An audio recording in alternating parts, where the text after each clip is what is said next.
All right, hold. Wait. Zombie sounds, but not called zombies. Not called zombies.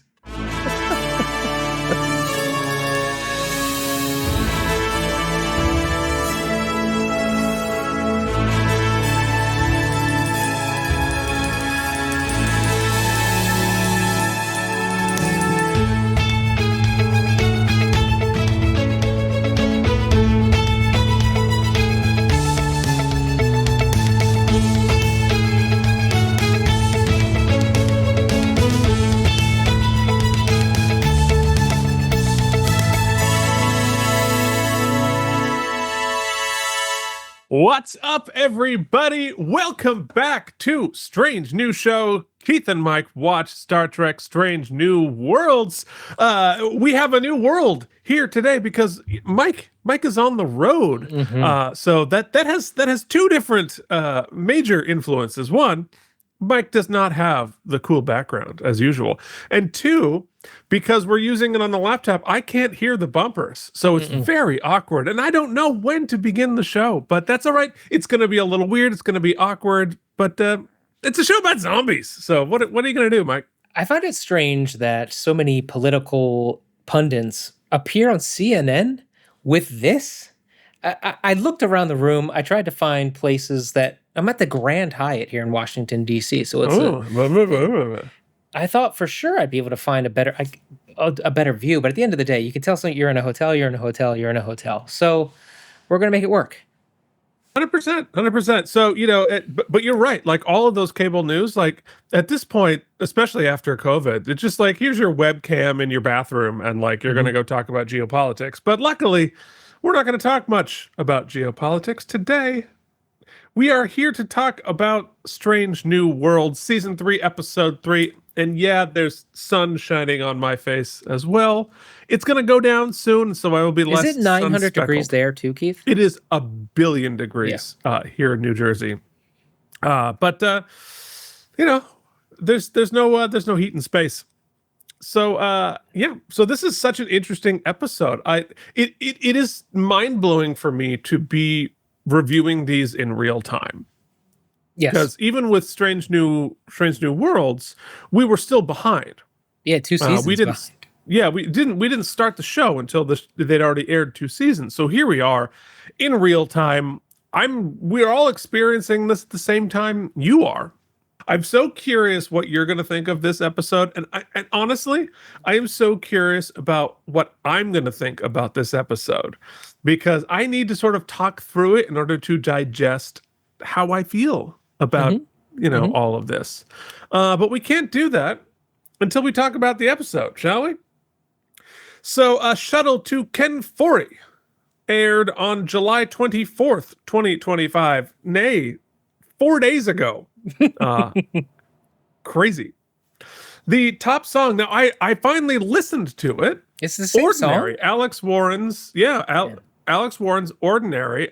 Interesting song. I was like, oh, this is a little bit more like arty than I was expecting for like a summer blast. But I thought for sure Ozzy's songs would have been charting again this week. Possibly, but probably not back to one, because if there was like one that he was known for, right? I mean, he's got a big catalog, so it's hard to pick one to put it to the top of the charts. Anyway, our top movie this week. I'm sorry, Superman got pushed down by Fantastic Four: First Steps. Haven't seen it yet, but it does seem like it's actually pretty good, and we'll be excited to have a good Fantastic Four movie finally. Yeah, I'm excited to see that one. The originals were bad, but then Ronnie wrote and told us we can wait till streaming. So who knows? Well, we were going to do that anyway. I haven't been in a movie theater since like 2019. What would it take, Keith? What movie would it take for you to go out and go into the theater? That's a really, like, my first instinct would be like a Star Trek movie. If they put out like a 5th next gen movie, I would probably go to see that. Maybe an Aliens movie. Okay. But But to be fair, the new one that just came out, I freaking loved, but I didn't go see it in the movie theater. You know, another thing is folks might not know is Keith has another job amongst all his other jobs, and that is to keep me Sully free. I was and we also live rent free in one another's heads. I was hovering over the button to watch the trailer for Starfleet Academy, Starfleet Academy, yeah. and I literally get a text from Keith that exact second, and he goes, Yeah. "Don't do it!" And it was a little Don't. scary because I was about to do it, and I'm so glad that it worked out that way because apparently I would have ruined our whole other show when we watched Deep Space Would have Nine. like ruined the ending of Deep Space Nine. No, I did see some casting. So is that like I know Tig's in it? That's all I know.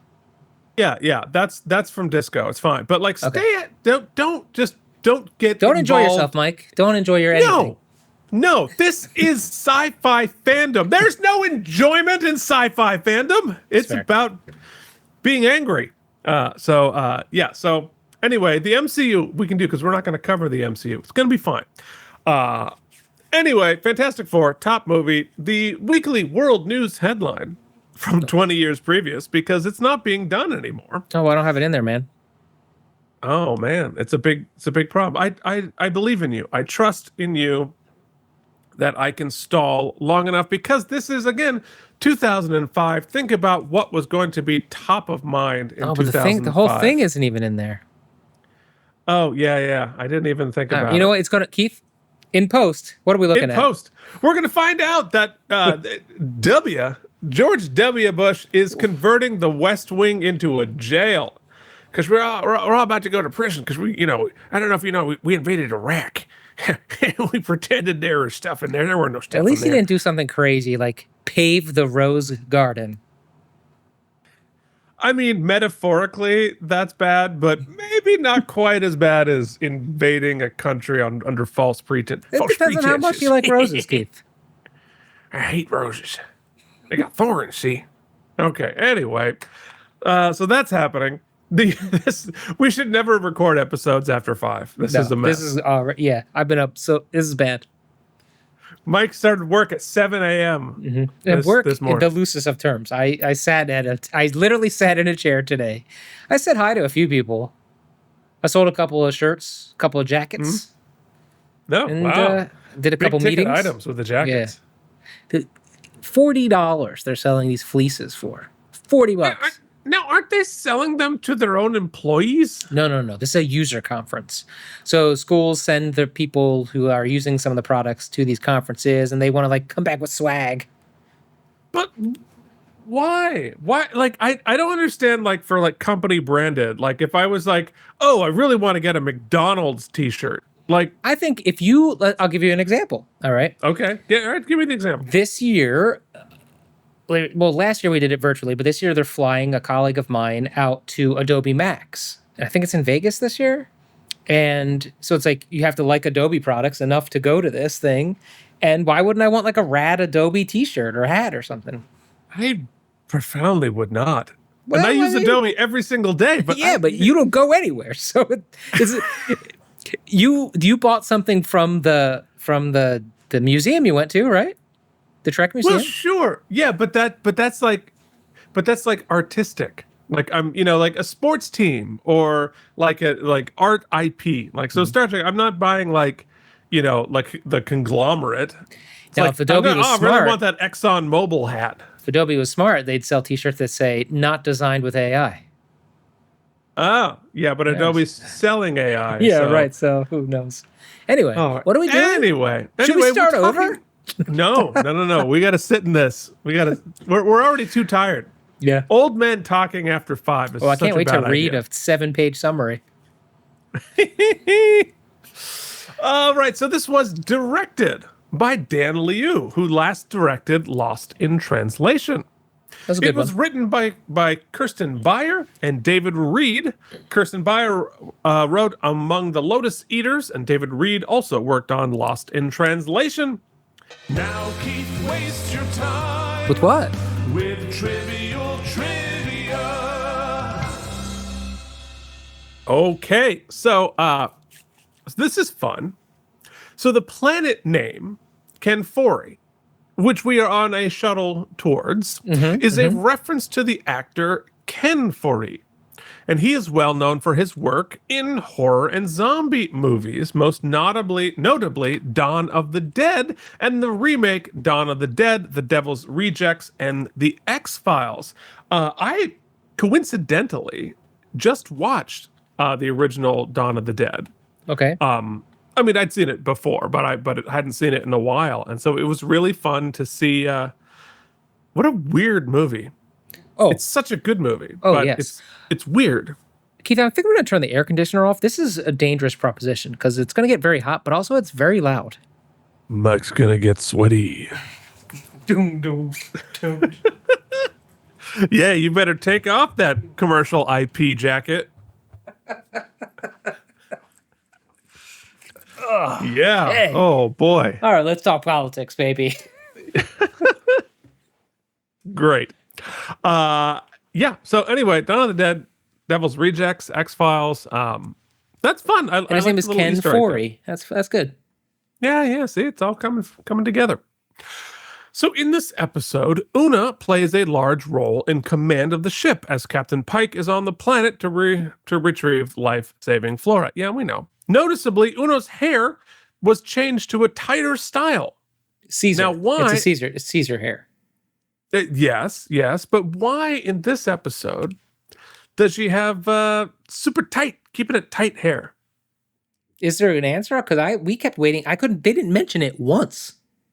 They don't mention it, but there is a production reason why that was important.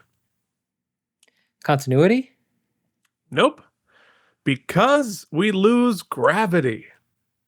Oh, they didn't want to do the floaty floats. They couldn't do the floaty hair. Wow. How about a hat, maybe?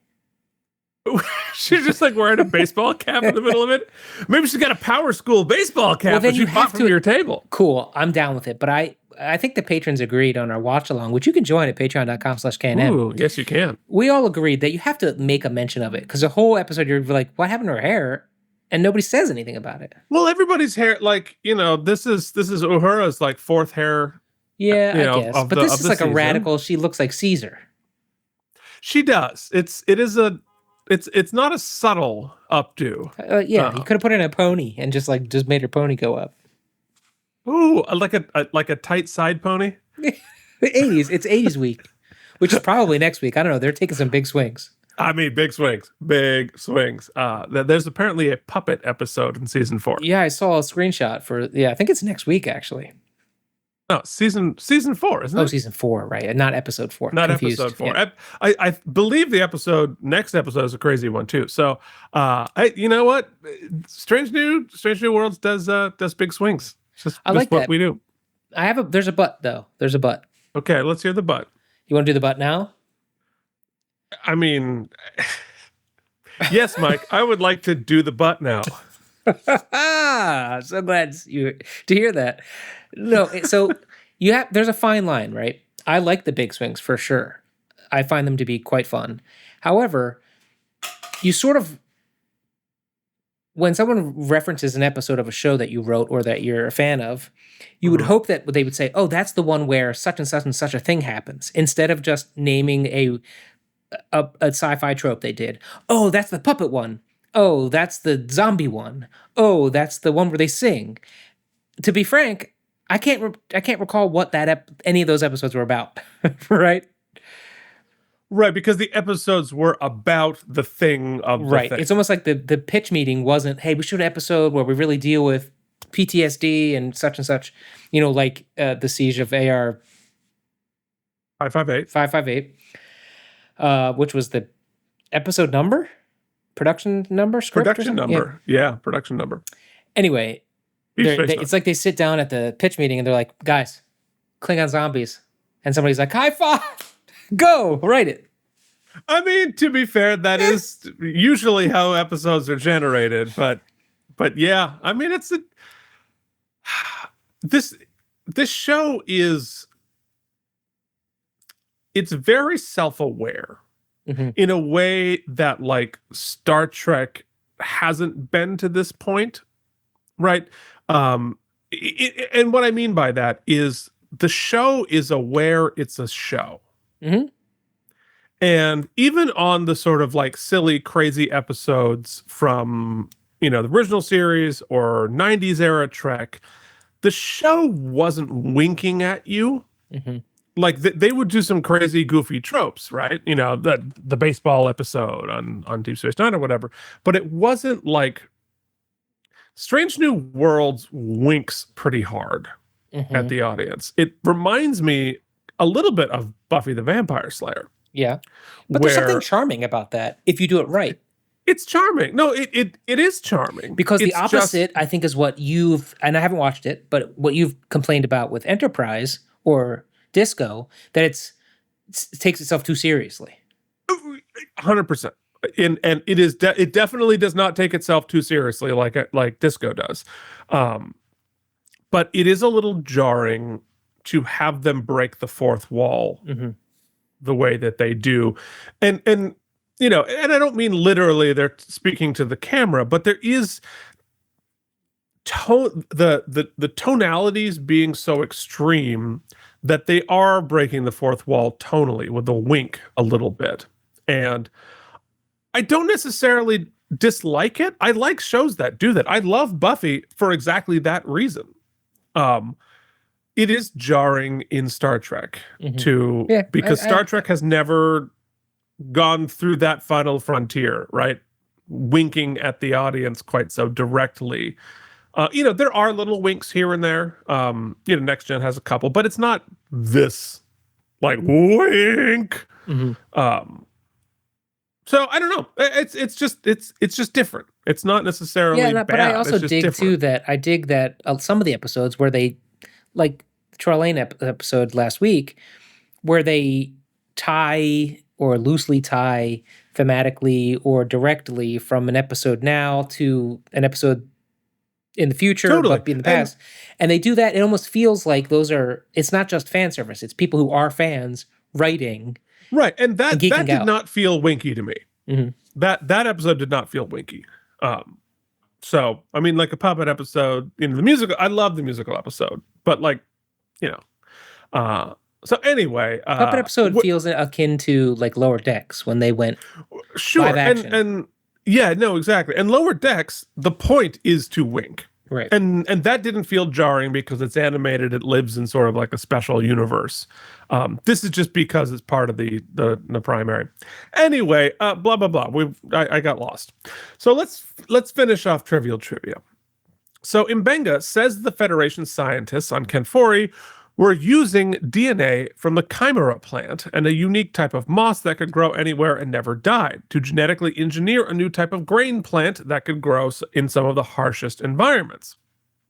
One, I love that science. Like, all of the zombie feelings that I'm going to have about this book, let's be tempered. I've written a series of novels set in the zombie apocalypse, but I use some of the similar science that they do here, using the sort of majesty of viruses and plants and fungus and and wasps and all the sort of stuff that like feels like the weirdest scientific thing you could possibly imagine, but it's real. And these things, like there are wasps that do create zombies. And it's gross. And it's like literal. They're like zombies exist on this planet today. It's just wasps going into like mealworms and stuff. But like it's a real thing. So anyway, I like that they did use that as some of where they went. But the point of this is they're working on the super crop.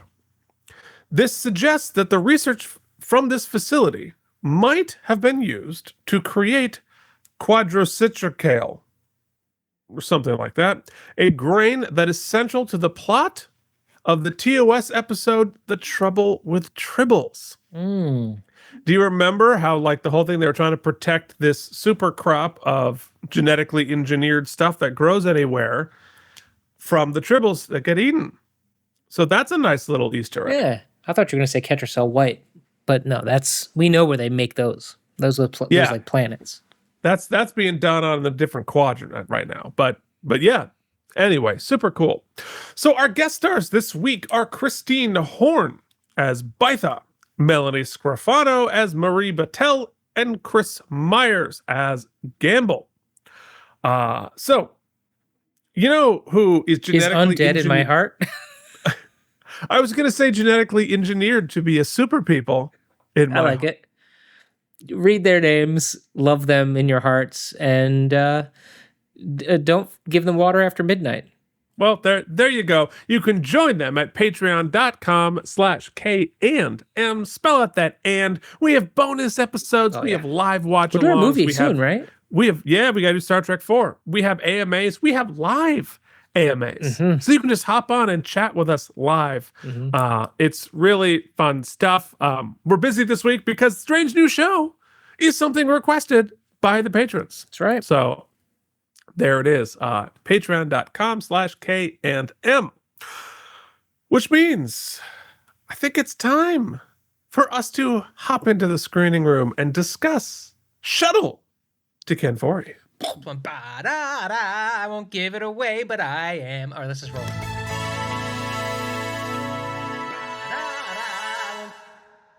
Keith loves that we can't hear him over there. Oh, I have such freedom. Such freedom. Keith, we begin season 3, episode 3, Shuttle to Kenfori, with Captain Pike. Oh wow, I have to get this to a place where I can see the screens and read. Oh, this is gonna be tough. All right. So here, practically for poor Mike right now, being in a hotel, he's only working off of a laptop with a single screen. Am I right? That's right. Which is so unfair because I have 3 24-inch monitors spread out across my whole desk. The font is so small. Okay. I really want it on the other side so I can see Keith. Okay. I don't want to look at myself. You don't need to see me. I need to pretend to see you. I need to reference somebody. Okay. I'm going to pull up my notes.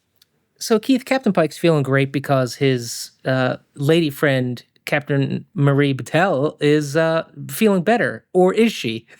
She happens to be collapsed on the floor in his quarters, unconscious, in distress. So we go to sick bay with Dr. Mbenga, confirming that the dormant Gorn cells in her blood has reactivated aggressively, and she's going to be killed if they continue to spread. And not in a few weeks, Keith, pretty dang soon. And didn't you speculate that maybe she wasn't done with the Gorniness? Yeah, I thought that at the end of last week, we were sort of getting all kinds of foreshadowing that the Gorn aren't done mentally or perhaps physically. Oh, but that was Ortega, not Battelle. Right, but when they were when he was in the quarters with Battelle, she was like, I gotta appreciate the time I have left, which sort of didn't feel like I'm all better. Well, I mean, and that's such a loaded statement with Pike too. Well, yeah, but also we find out this week that I'm just putting this together. She knew. I think she knew in that scene that it wasn't gone. Oh, interesting. Because when Pike finds out and he's like, Mbenga says she knows. Oh. Anyway, Spock mentions this magical medical rarity, the Chimera Blossom. It's an alien flower rumored to expel invasive cells from a host. How convenient. And this is a possible way you can halt Battelle's infection. Maybe buy her some time, Keith. Mike, I have a quick question for you before we get too far into this. Do you think that there's any way we could get tighter pants on Pike? They do. I didn't really notice how tight they were. He looks like uncomfortable himself. He's in a leotard. I think that was like notes from the network at the end of last season. They were like, we need his clothes tighter. Can we just paint him?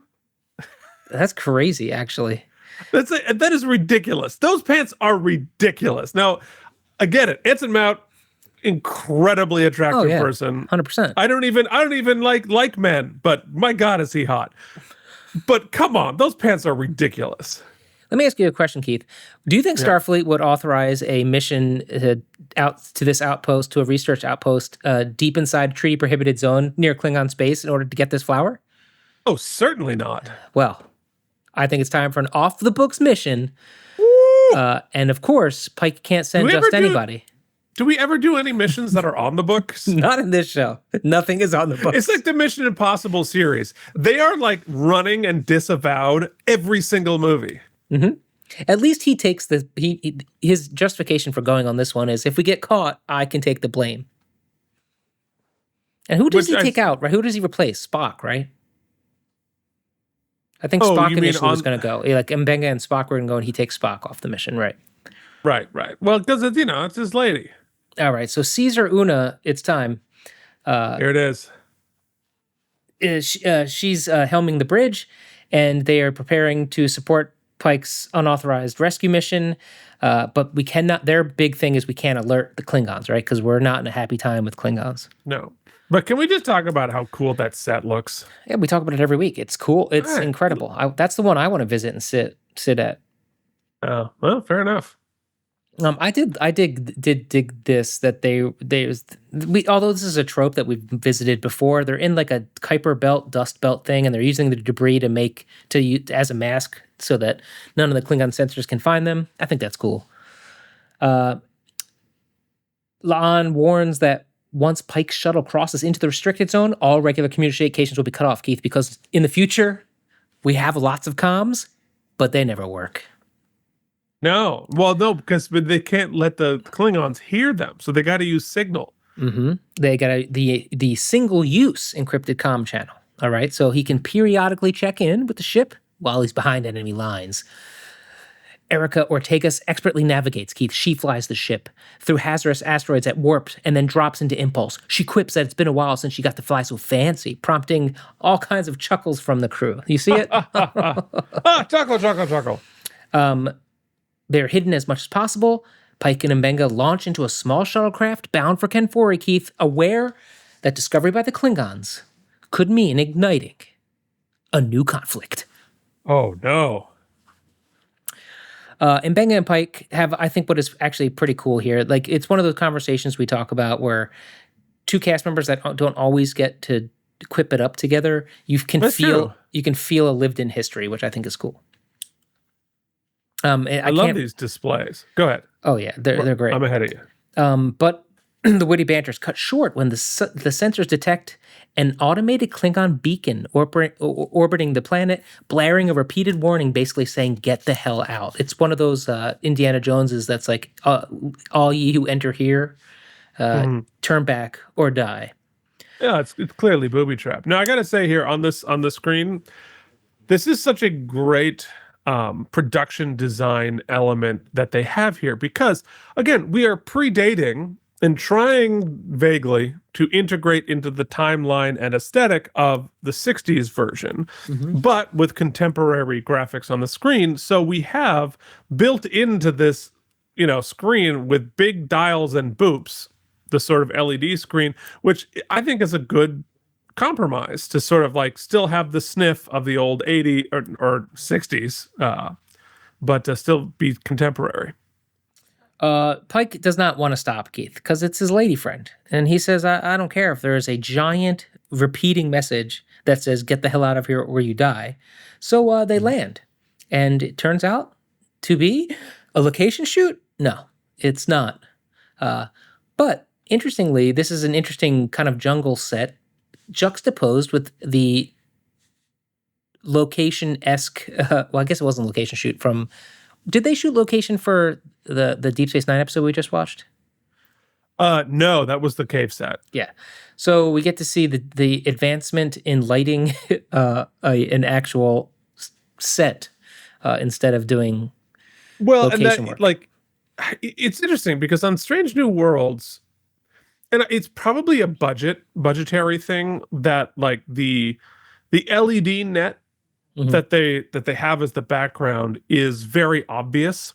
And I think it's sort of a combination of how it's lit and maybe the graphics on it that the Star Wars TV properties, Mandalorian or whatever, uses the exact same technology, but it's so much better integrated. And I imagine that's a budget issue. Probably, but what's funny is it, for me, at least in this episode, and I did read some people who were not happy with how it looked in this episode, or even the sort of the jungle of it all didn't look great, which I would agree with. But the background actually reminded me of the matte paintings they use in DS9. Well, yeah. Well, this shot here, all right, one bite, looks like it literally is a matte painting. Yeah, I don't know. For some reason, that gave me like a very comforting feeling, so it didn't bother me. It's true. Yeah, it does. Yes, it does have a 90s era flair. And the jungle set looks like they used it on Star Trek 3. They're looking for Spock. The cool science here, I thought, is it's obviously they keep commenting about how eerily silent it is, which makes sense for the type of episode we're about to enter into. But they also mentioned that they can't find any animal life, which I thought was cool science. I couldn't figure out where they were heading with that. What does he say? It's as if the entire ecosystem has been unnaturally stilled. They find the research station. They stumble upon some gruesome evidence of carnage, Keith. Shredded Klingon skeletons amongst the vines, and in what's a pretty cool gore shot, I think, a severed human leg, it's still inside the boot, which I thought was cool. This sequence here is giving me very strong Lost World. Like this is. I'm like, when did the dinosaurs get here? Because it's literally we're showing up on engines on the Isla Sorna or whatever the heck it is. And what's never good, the whole mask of it here was interesting. I was curious what you thought about it, because you'd think they'd have some fancy tech, but no, we're just going with handkerchiefs. But better safe than sorry. But maybe they're space handkerchiefs. We don't know. Yeah, that's cool. It's never good when you find the thing you're looking for, the MacGuffin, this quick in an episode. They find the Chimera blossoms right away. They harvest some samples, and before they can head back, Keith, the Klingon D7 battlecruiser suddenly drops out of warp. Without warning, opens fire on the surface, obliterating, guess what? Our ride home. Yeah, that's not good. I tell you, it is really... Oh, there's your leg. Yeah. It's really cool to see that Klingon battleship. You know, I know that we saw them on Disco or whatever, but like this, that just like so feels badass. It's like it just like cuts straight to your like childhood. It's just a great looking ship. The Klingon ships are always really really well designed. Hold on, I'm catching up. See, like, tell me this doesn't look like a Jurassic Park movie. Oh, it surely does. That's a cool shot. That's their ship blowing up. And here come our fancy. I guess what I didn't mention before, Klingons. but I mean, I think it's pretty obvious, is Ortegas is she got stink face the whole episode. Well, we were reminded at the end of last episode that she has not done her trauma. Yes, that's true. So I think these Klingons look awesome. The landing party, I believe, was it Bytha? Commander Bytha? Bitha? Bytha. Bytha, yeah. But depends if you Litha.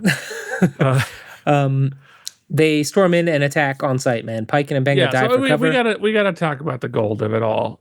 Is that not good? Well, okay, so like I'm of like awesome. three. I'm of three minds about it, because like as actual battle armor, as going into it seems a little silly to be like big bright gold. It's just like it's terrible camouflage, right? It doesn't feel utilitarian. It feels very peacocky for the Klingons, and we know that the Klingons do like to peacock.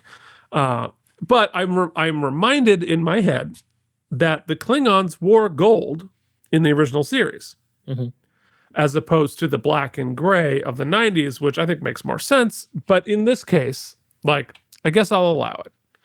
Because they're like big Klingon guns. Look at that thing. That's crazy. Here's why I'll allow it. Everything about them is awesome. The actors are awesome. The lighting is awesome. The gold is awesome. The guns are awesome. It's awesome, awesome, awesome. So they have a big ass battle.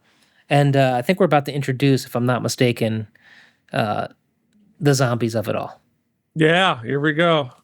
T-minus. So their battle is interrupted by literal zombies. Yeah.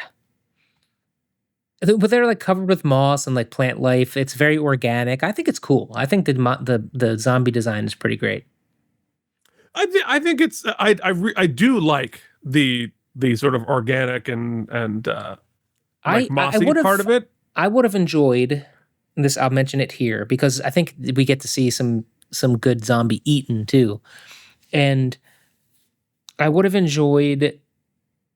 I thought we were going to get much more of sort of the like a plant-like absorption of them, right? Like they were Uh-huh. the devouring, the zombie attack would be much more, or would be different in some sort of way, but they really do turn into stock zombie pretty quick. We give sort of a sciencey out about it, but then we kind of just go with Yeah, and I feel like they could have gone zombie-ish and still made it a little bit less of a like just flat out zombie.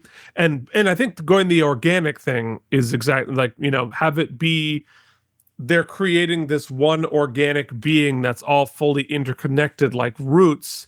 And so like they sort of like reach out, but they're like half a plant now and trying to Mhm. grab you and eat you, but because they're trying to digest you as part of one large organism. I think that would have been cool. Yeah, The Uh, Last of Us is kind of doing that right now. Um, oh, okay, right. so That sort of a deal. Yeah, yeah. well, But what I guess the zombie of it all does force, which I think is still cool want to plotting play that wise. game.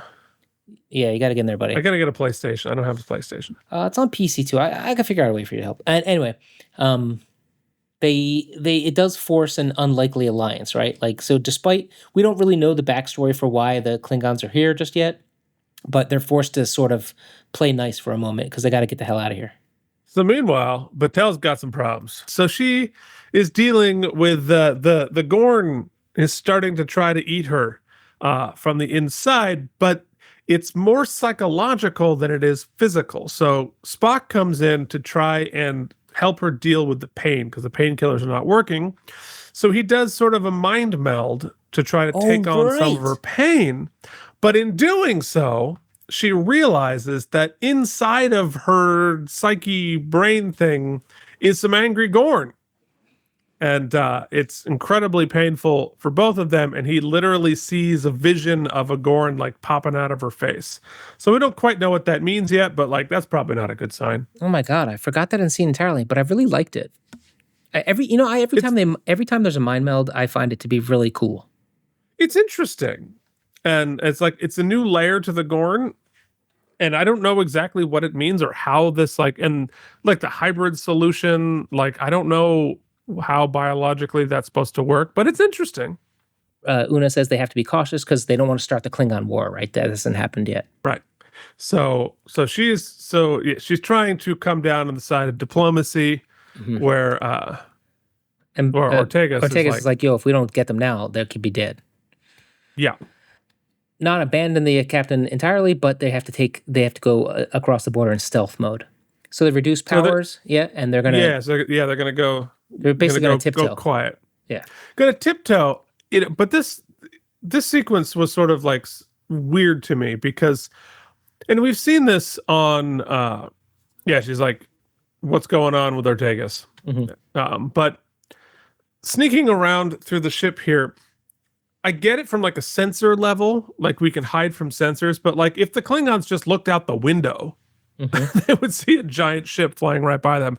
But that's sort of a Star Trek trope that we've seen plenty of times before because you want it to be like Hunt for Red October where you can't see out the windows. So it's all about like cutting your sounds and vibrations, that kind of stuff. But in space, they do have windows, I believe. Hmm. Yeah, I mean, I don't think it through as entirely. I think it's mostly just a scene in order to reiterate that Ortegas is not right. Yeah. Um, da, da, da. I just put that out of order. That's where I put that.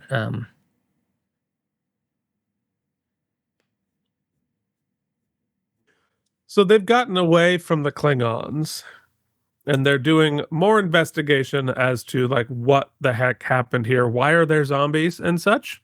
Mm-hmm. And realizing that their research went, as mad scientists usually do, it goes goofy, and they trying to create some superfood and the superfood ate everybody, turned them into zombies.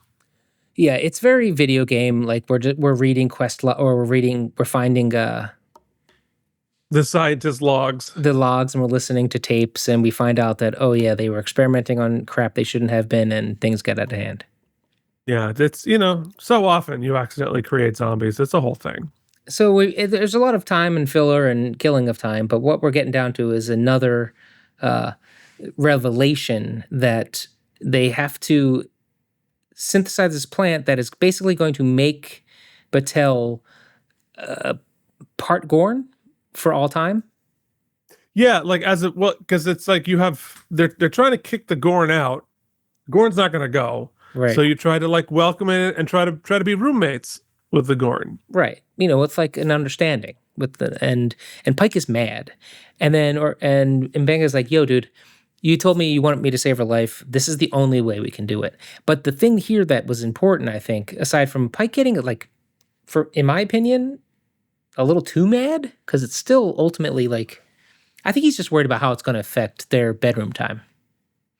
Well, I mean, he apparently not Gorny for Gorn. Well, I mean, what if like, how like sometimes things like get a little rowdy. I think he's concerned about how rowdy things might get. I mean, maybe he watched Teeth recently. Mm-hmm. Maybe he's afraid Gorn won't abide by the safe word. That's true. Are there a safe word in Gorn culture? I don't know. They don't seem like they would have safe words. No, I can tell you who definitely doesn't have safe words. Mm-hmm. It's the zombies. Yeah, he beat me to it. And the zombies are back, and we have to battle again. Gotta fight some zombies, and this is like old school. They're like hiding in a shipping container. The zombies come in, the Klingons rescue them. And for the second time, we don't win. The good guys are not successful. Now, John Larroquette bites it here. Yeah, there's a lot of devouring of some Klingons and Baitha. They were gold shirts. Yeah, but Baitha reveals that she pissed, why she pissed. And Keith, you can explain better, because it turns out that episode we watched with the commander, I had forgotten the ending of that. I'd forgotten that they ambiguously, they insinuated pretty hard that Mbenga killed him. Yeah, he did. Like, he flat out like killed him, and he. But it was off screen. It was off screen. It was sort of half on screen. It was like behind glass, but like, oh right, yeah. He pretended that it was self-defense when it really wasn't. Like, Mbenga just flat out murdered him. Mm-hmm. And this, Keith, is her daughter, his daughter. His daughter, that's right. But they do a flipperoo, right? She has a quest for vengeance, but it's not because she liked her dad.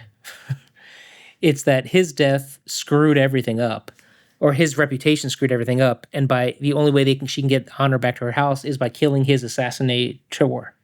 Right. It's, Klingon honor, like weird Parcheesi of like who has to get killed in order to restore your honor. And but her family had a discommendation, which is the same thing that happened to Worf in Next Gen. It was like a whole thing. Mm-hmm. So now she's got to kill Mbenga, fight him to the death.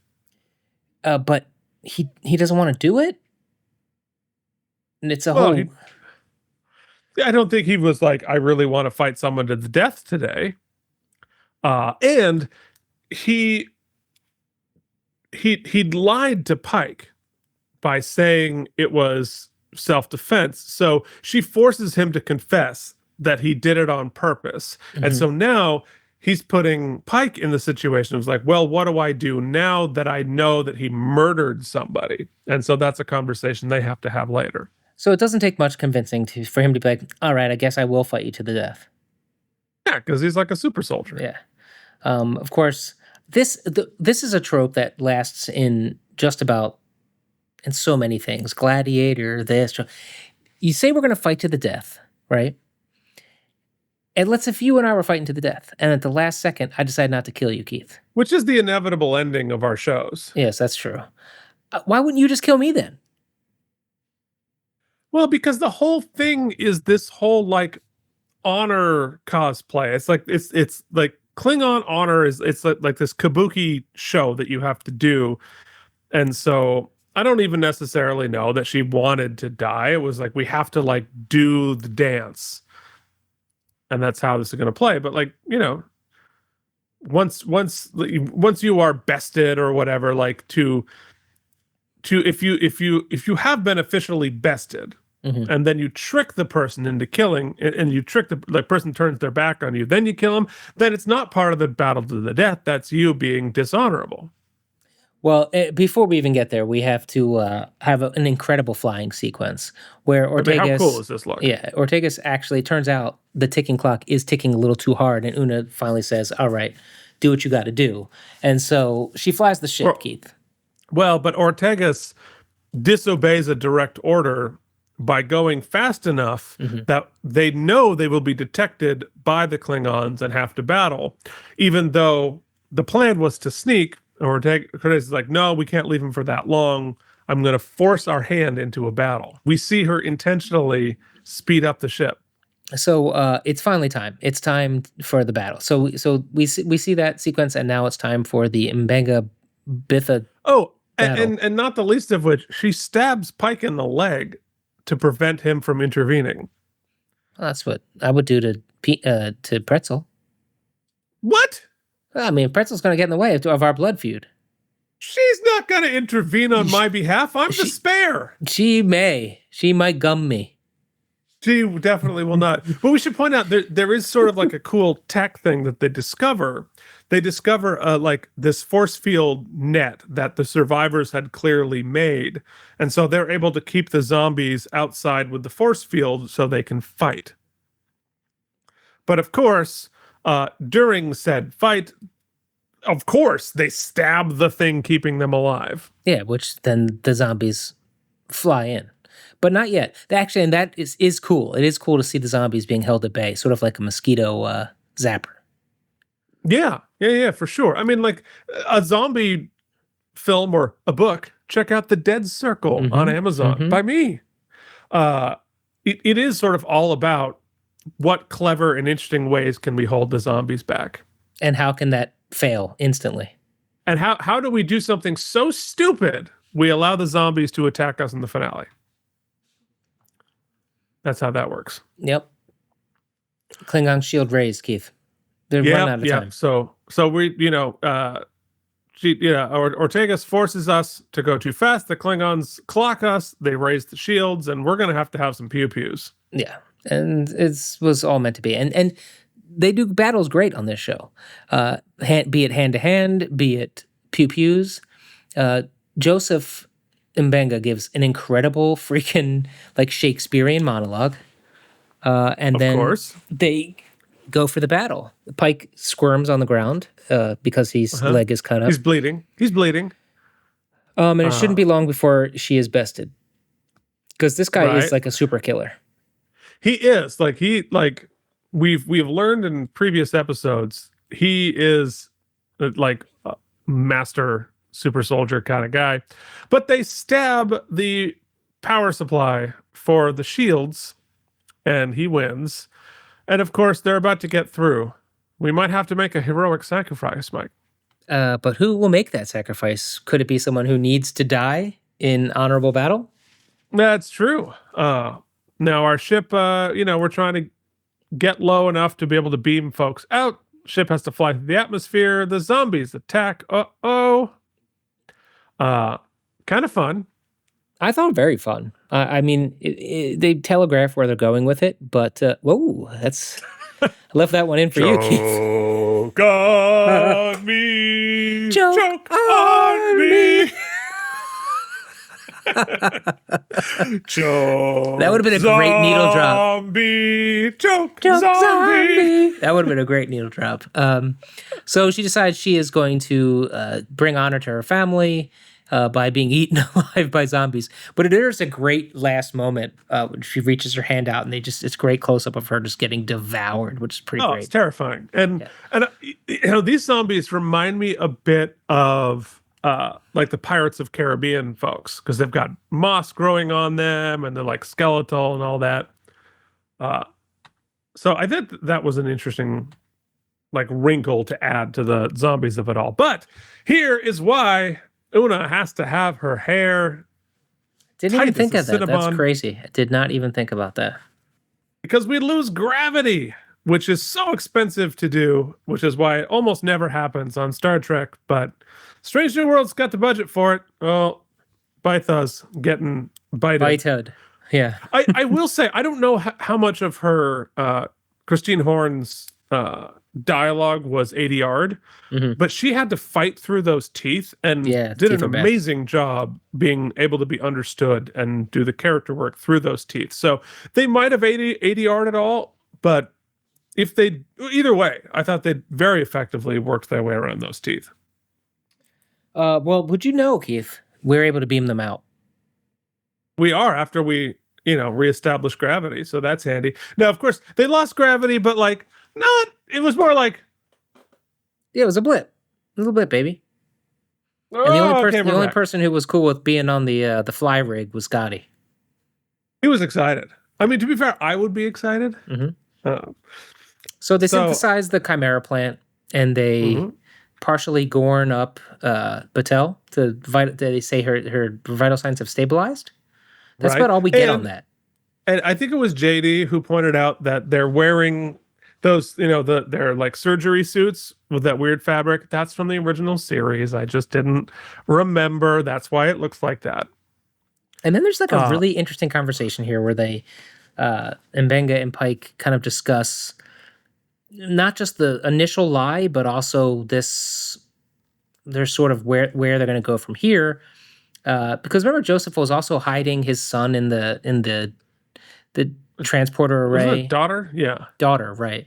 And everybody was like, "Well, they found out about it," or Una found out about it, but she was like, "I won't say anything." Like this guy, a lot of people are keeping secrets for this guy.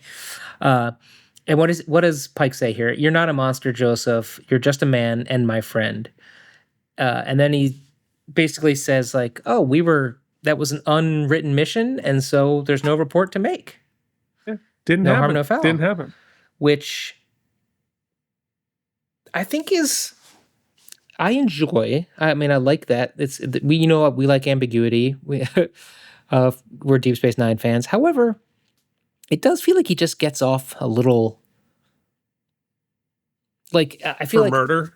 yeah, Pike just kind of absolves him very kind of flippantly. But I guess he did save his life too. So Well, yeah. I think like the choice for Pike is, do I go letter of the law?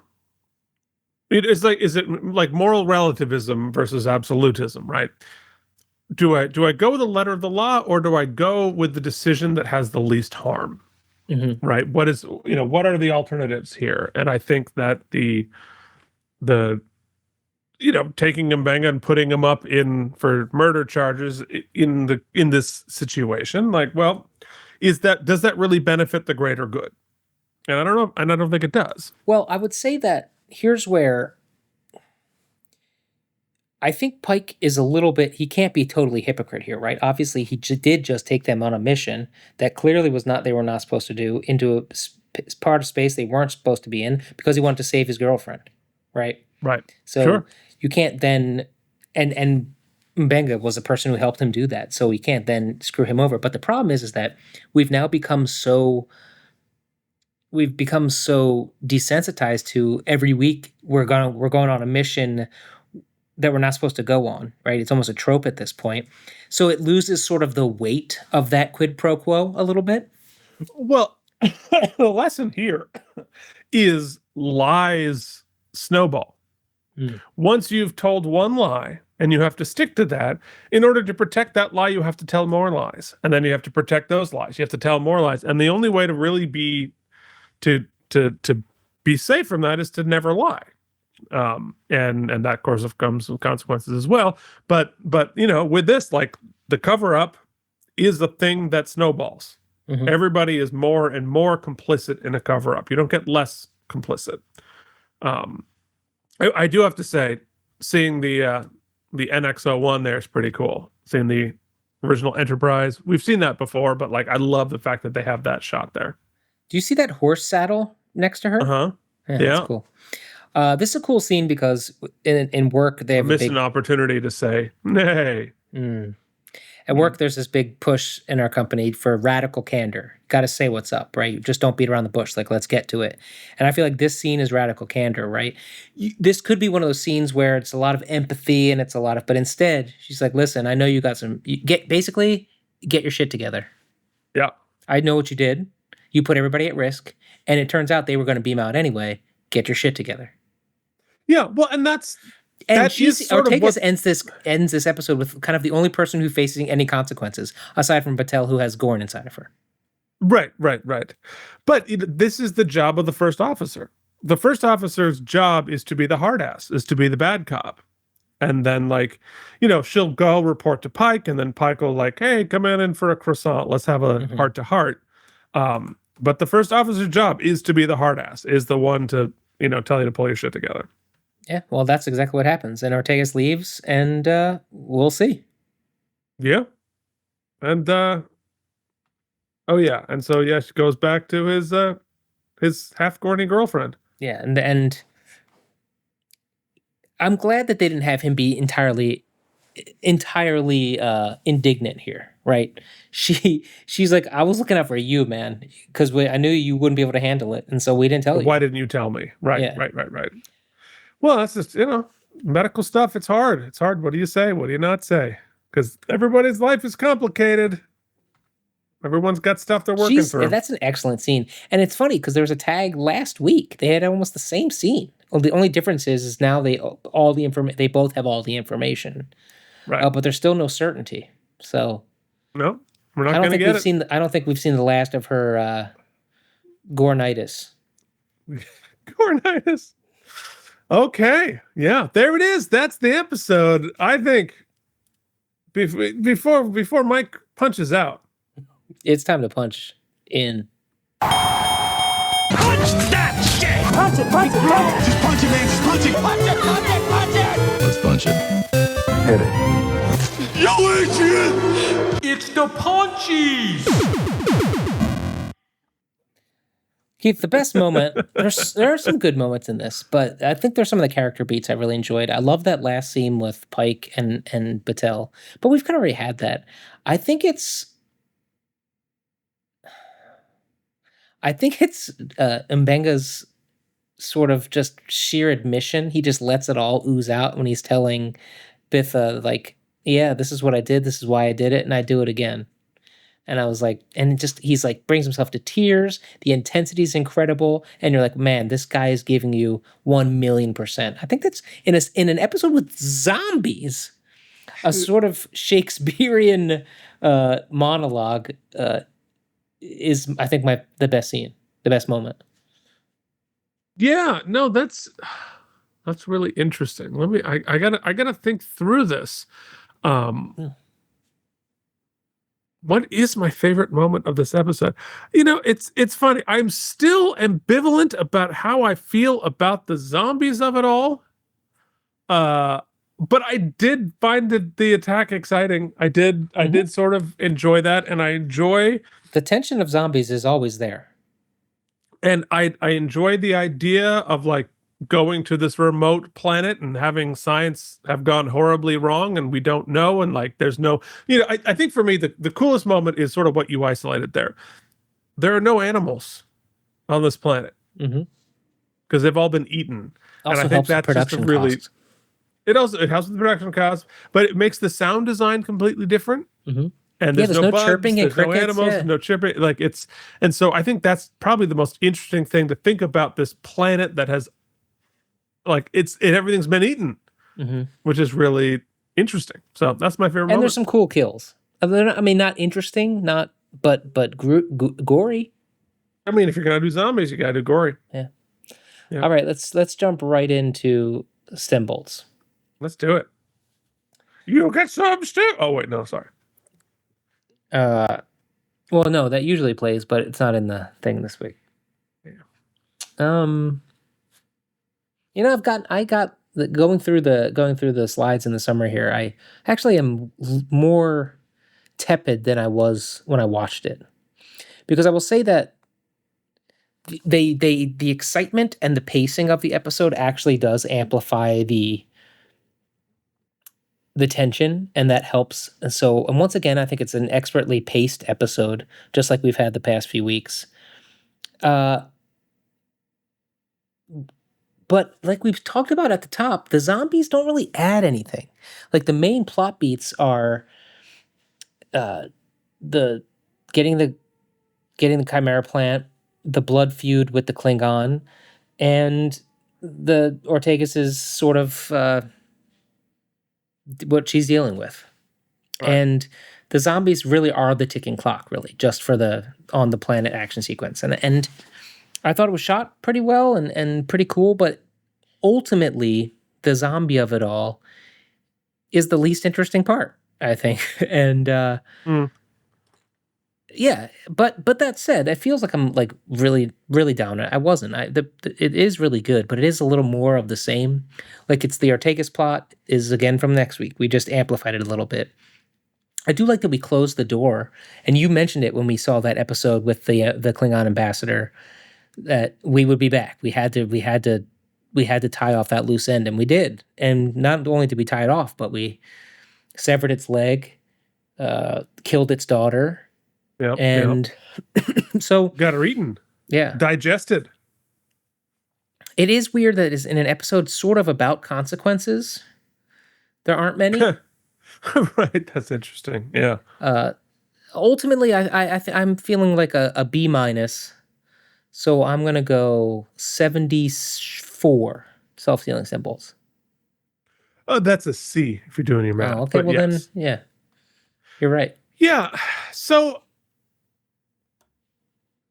this episode to me, the sort of like the Ortegas continuing the PTSD thing, sure, that's fine. It's sort of like a subplot happening.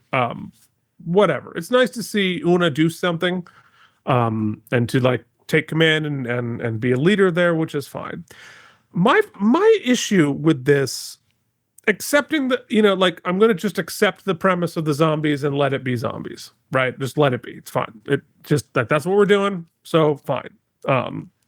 If you can't sort of accept the premise of the zombies, it's hard to grade the episode.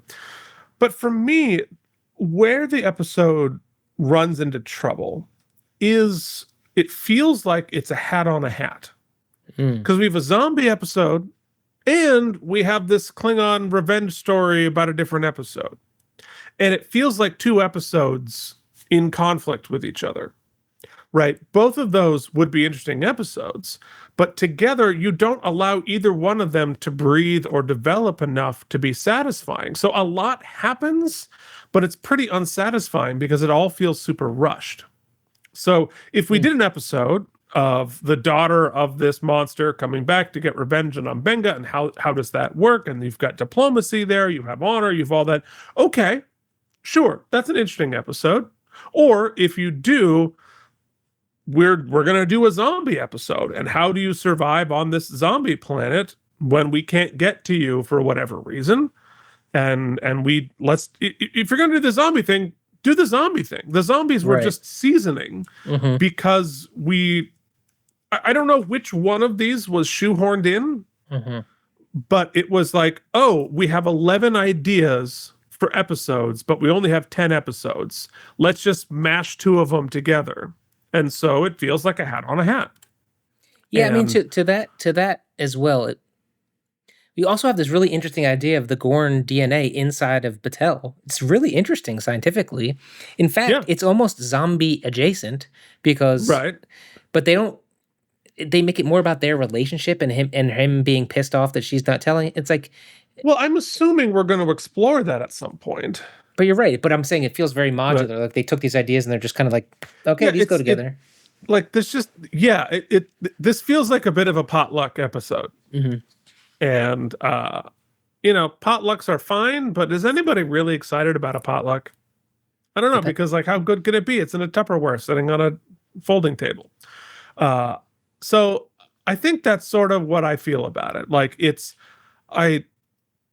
all of the elements are fine. I just wish that they had pulled them out and let them breathe. Which is not what you want at the potluck. Keep that covered.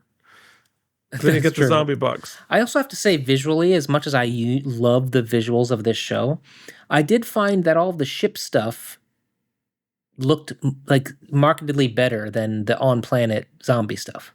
Yeah, well, and that's where I feel like they haven't figured out a way to blend their LED wall in better.